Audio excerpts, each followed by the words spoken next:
I have a buddy with a 10-speed that he talks like it's a God transmission. Why do 10-speed guys talk like that? Because they don't know shit about cars. The 10-speed is a piece of shit.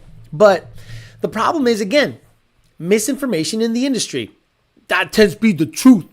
That 10-speed the truth. Oh, this and that. No. It's good under 900 horse. Above that, you smoke that bitch. Move to Hernando, Theo. Fuck that. Fuck that. Parker, you want me to go through depression? Hardcore depression. Moving to Hernando County, you'll do it ASAP. ASAP. Hernando County? I will have depression. You seen the women up there? Brooksville, he said. Bro. I drove that way. I'm like, fuck all this. No way. I will literally off myself if I have to live up there. Oh my, get out here, Alexi. Sorry, I'm late. I was working overtime, says Jason. Zimbabwe said, yeah, that's what I heard. It needs a slip a bit on D-cell. I remember Cobra's having issues with the F1A Pro Charger back in the day.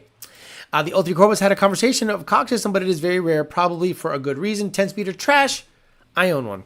Look, there is a con happening out there. A shop generally is not going to tell you the 10-speeds are trash if they build them. You know what I mean? They say, these are fine. These are fine because they want the comeback. They know it's a transmission that performs well until it doesn't. And then they can rebuild it. So now you are stuck in a causality loop, like the episode where Data,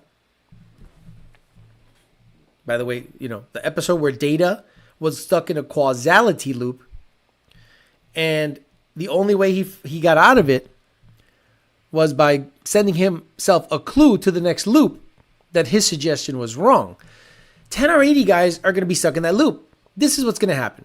Stock runs fine, no problem. Then you put an ESS on it, 1050Xs, return fuel system, and now you're going to get after it. Okay.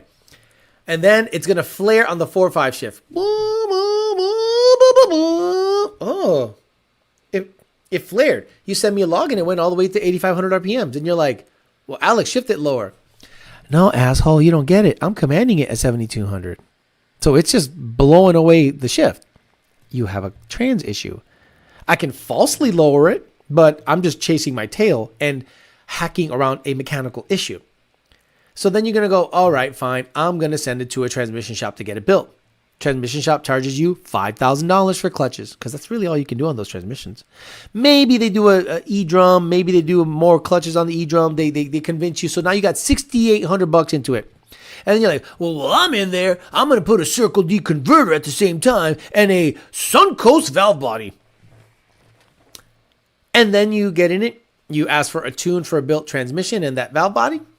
And the car drives like butt cheeks. Ooh, because the torque converter is now flashing it at a higher RPM. You barely feel the shifts. And then the lockup is more pronounced. So you think there's an issue. And then you go wide open throttle and it shifts really good once. And then you go do it again and it doesn't shift that good. So then you hit me up and I say, do a trans relearn. Oh shit, a trans relearn fixed everything. 2 days later, starts flaring again. Do a trans relearn. Do a trans relearn. Do a trans relearn. Oh, it's starting to flare again after 6 months? Get ready for another $6,800 bill.